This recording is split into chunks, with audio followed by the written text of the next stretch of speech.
This week, click in Japan. The fashion will glow, the furniture will move, and the fur will fly. I'm getting a sense now that he's slightly stressed.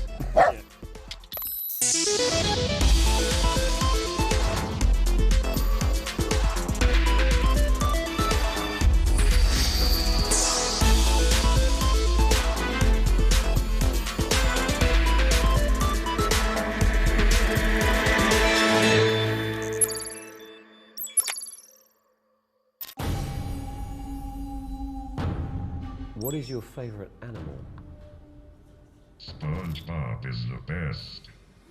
I thought he was his at first though.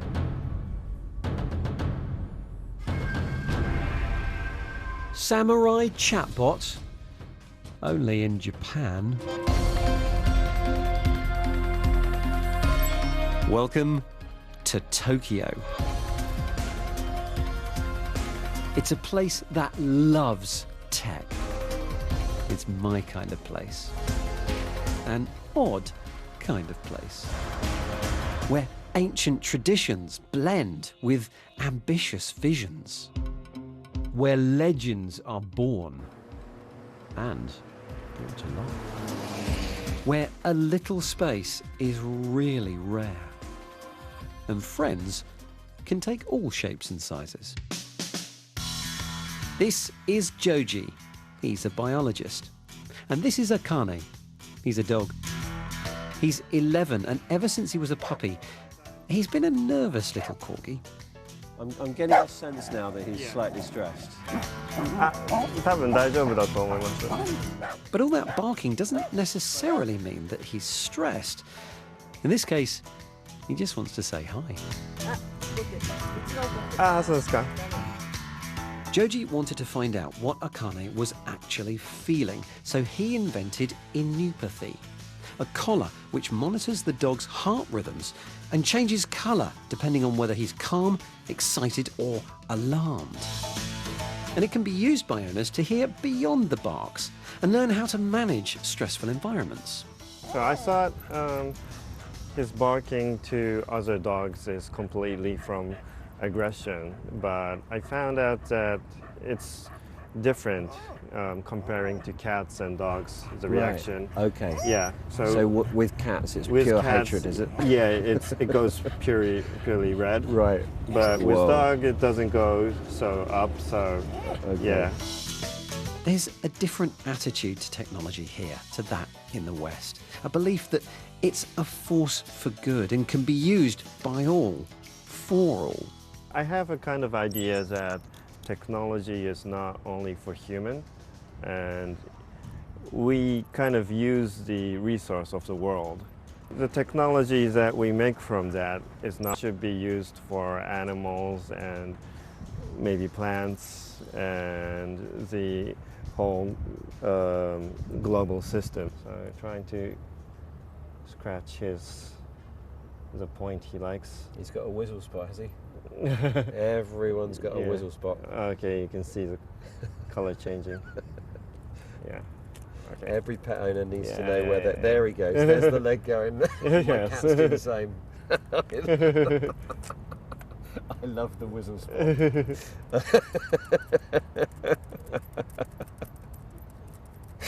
So you can see the blue, green, and red. Yeah, it's all going on now. Yeah. You don't need a collar for that.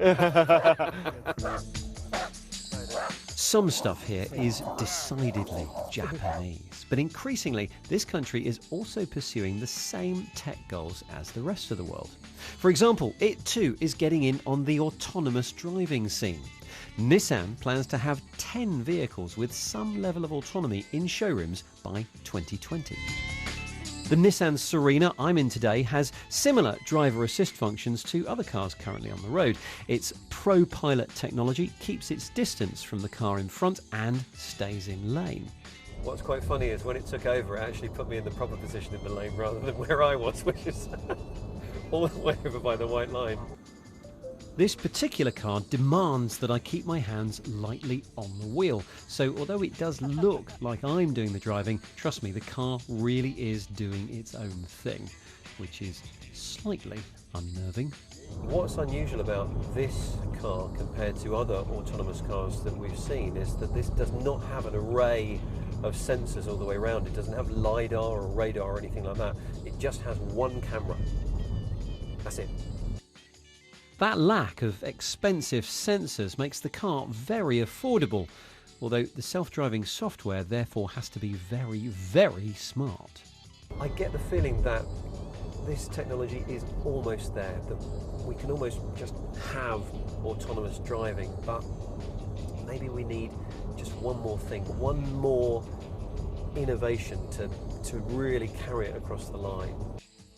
Well, Japanese car makers think that that thing could be detailed 3D maps of the entire road system. Autonomous cars ultimately have to work in any conditions, but how do you self-drive safely when the road looks like this? When even the most advanced sensors are going to struggle to see the road? The thought is that rather than just reacting to what their sensors see, cars should already have information about what the roads should look like. The car are running at a very high speed, so just 1 or 2 seconds, the car are running 100 meters or 200 meters. So the sensor cannot reach in a long distance.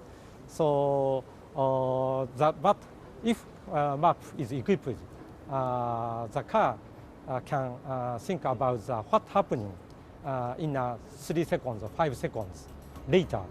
It's very important.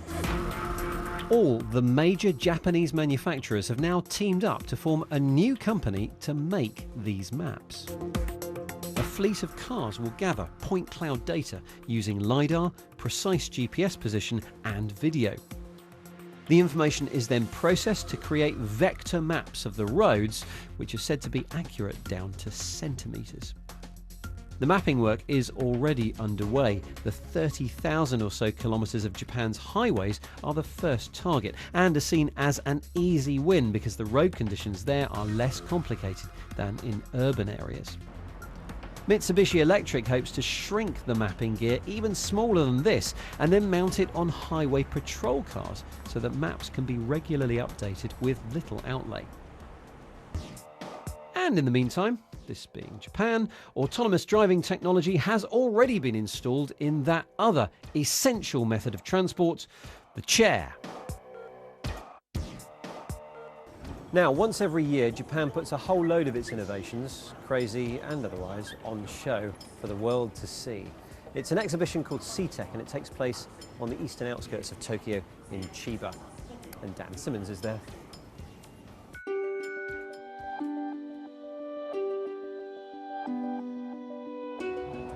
Well, I've just arrived in Honda's 3D printed car. It's made from the same ABS plastics as the mass-produced models. The idea is that we would, well, design our own car, at least the shell. That's the bit that's 3D printed. Now, hopefully, just for a little bit of extra cost, they can put in a few more seats. Now, what if you could speak with your finger and draw what you're saying? That would raise a smile, right? Well, only if you draw a smile, it seems. This playful app has quite a few uses. As well as talking to those who can't hear, the voice recognition makes it much quicker than typing things out. Now, where this app really comes in useful is when you meet somebody for the first time and you don't speak the same language, because it has a translate function. It's quite fun. Let me show you how. Konnichiwa. What's your name?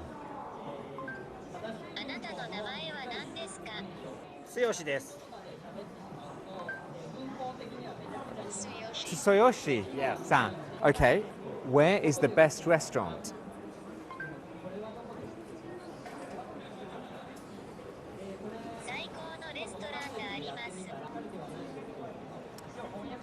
Ah. Here is delicious sushi. Yes. Perfect. And I'm in the know. Thanks. Fed up with carrying your cards? Fujitsu reckon they've got a hands-down better alternative. This palm reader may not know your future, but it knows all your credit cards that you'd have registered on its database. You did that, didn't you? It recognises you by looking at the veins through your hand. It's more secure than a fingerprint, which, being 2D, can more easily be copied. Now, when it comes in next year, you'll still need to use a PIN, but we know they're not palming us off with how secure the system is, because it's already being used at some of Japan's cash machines. More ways to identify us from NEC researchers, with these earbuds that listen to the wearer. They emit a beep, and then using a tiny integrated microphone, they listen for the echo. What they've discovered is that apparently our ear canals reflect sound uniquely. That means they could be used as ID without the need for us to do anything, really.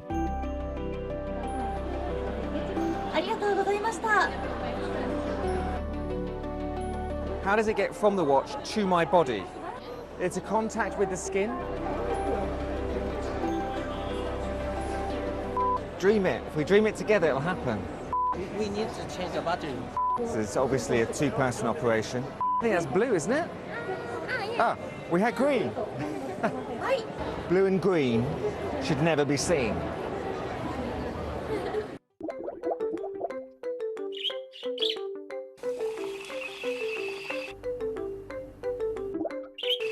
The Japanese are known for their quirky tech ideas, but this one could transform some people's lives. The on-tenor hair clip allows wearers to feel the sounds around them. It's quite an unusual feeling to have this sort of tickly kind of experience through your hair onto your skull, even when you're talking, because of course these can pick up when I'm talking as well as anybody else. The new version, still in prototype, detects pitch of sound as well and could be used to teach deaf people how to play an instrument, possibly. The mics inside, which control the vibes, are directional, so wearing two means you can tell where a sound is coming from as well. That is crazy. That's just bouncing up and down on my head. And I can't wait for the presenter of the Farsi version of Click to have a go himself. Why don't you put that in your hair, Nima? I have it.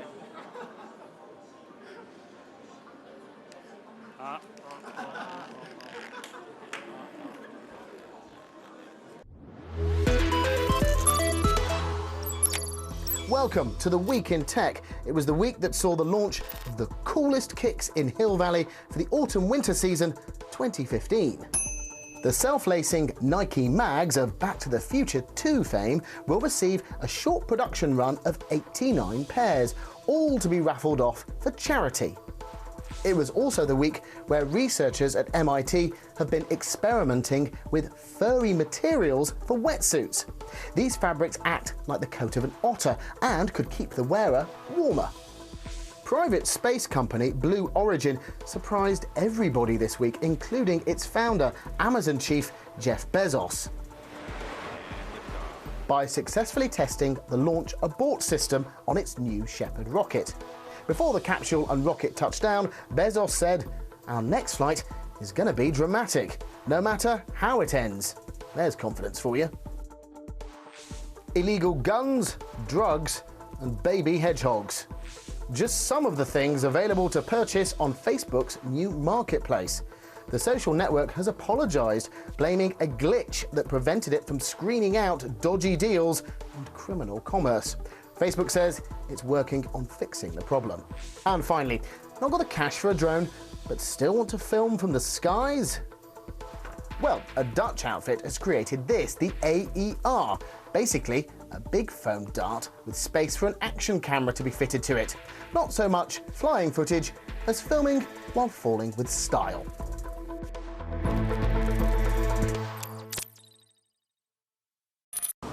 Okay, we're going to break away from Japan for a couple of minutes and head across the Pacific to California, because this has been a very big week for Google.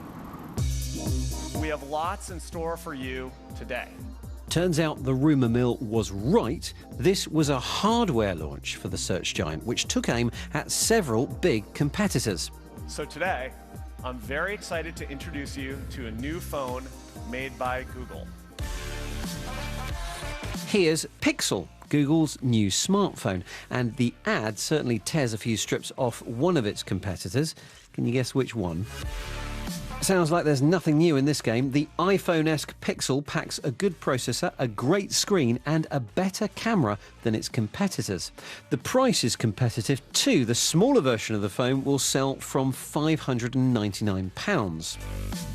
Pixel will let you activate its renamed Google Assistant with a press of the home button. Yes, just like Siri.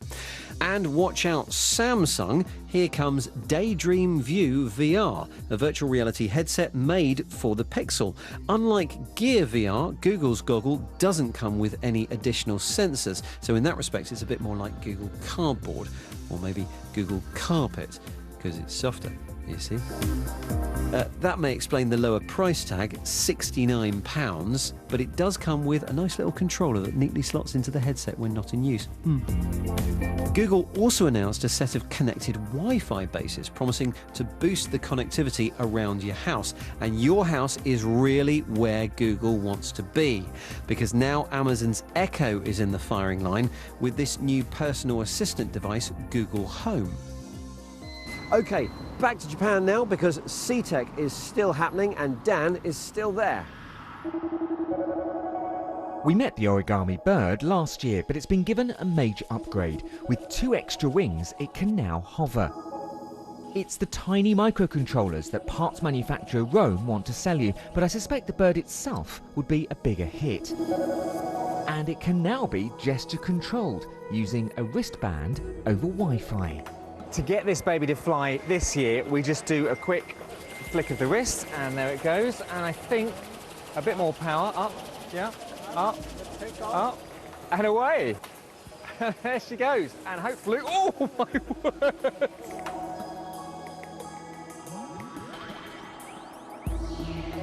How far away can this bird actually fly, I wonder? Oh no! Don't go in there! Do not go in there! It seems to have gone quite a long way. I think I still have control here. Whoops. That was him, by the way, that crashed it. Could we have our bird back, please? This innovation may not look like much, but it could power thousands of new gadgets. This could be our new flexible friend. It's Panasonic's bendy battery.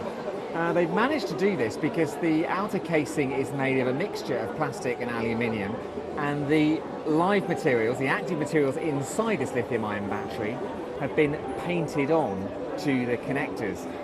Now this could be invaluable to quite a few bits of technology, wearables for one, or flexible screens or bendy phones that we might have in the future, are all going to need power that can bend with them. This is going to be available in mass production from 2018, say Panasonic, but they'll have samples for manufacturers to play with by the end of this month. Time for a touch-up. This vanity mirror holds a secret. Place your face in the circle and it analyses your skin, showing you both your visible spots and blemishes and those you may have coming in the future. But just when you thought, shock, horror, why would I want one of those? The magic happens. It prints out a personalised makeup patch that, when applied, looks so real you can hardly see it. Masao Fujigami doesn't just use the system, she helped design it. With this, layers of makeup will not be necessary and only a patch is needed. It requires less time and it feels lighter. Epson has created a large box for large businesses so they can create their own paper rather than use a recycling plant. As well as being greener, it says it's more secure as everything is reduced to a pulp before it kicks out up to 12 new sheets a minute. Come on, baby, come to daddy. Good girl. You okay? Okay, no problem. I think that works. Perfectly safe.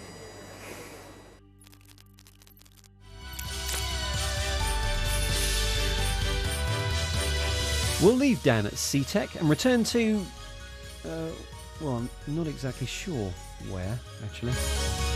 I think I'm in Tokyo's Mori Art Museum. But this interactive artwork by a creative group called Teamlab is taking me on an exhilarating journey.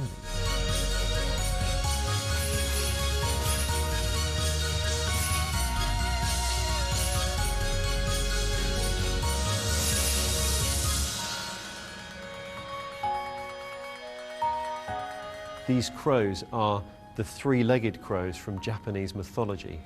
They're known as Yatagarasu, and they are the embodiment of the sun.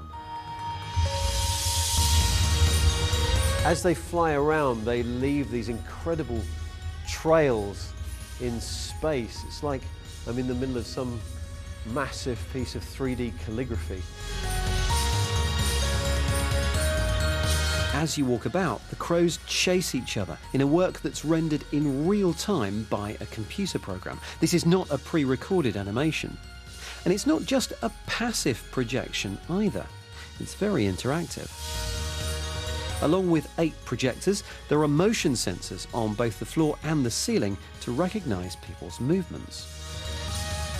As the crows fly around the room, if they hit you, if they hit the point where you're standing, or if they collide with each other, they explode in these amazing flowers of light.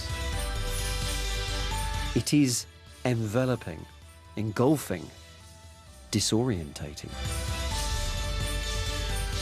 I feel like I'm tumbling through space. The idea behind this installation is to have a collective experience by interacting with the piece. In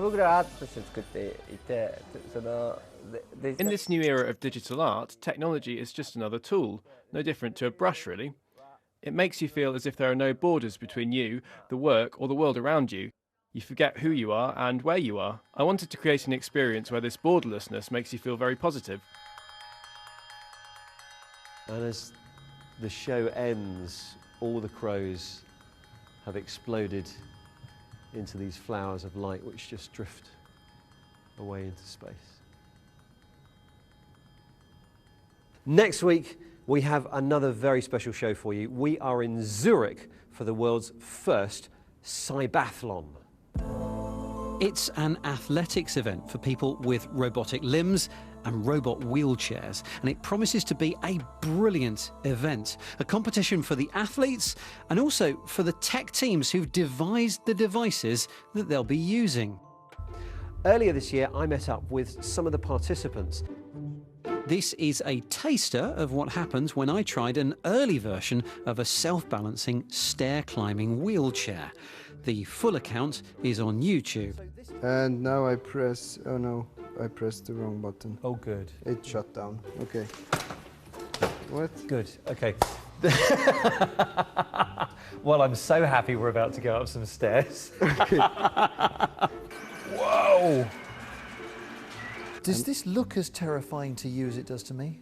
No, it doesn't work. I think I have to stop. Okay, it's Have you thought this through? You haven't even got a name for the safe position thingy. Okay, it's You realise I'm hanging on the edge of a cliff here? You want to ask me some questions? I've got one big one that I'd like to ask you. What do we do now?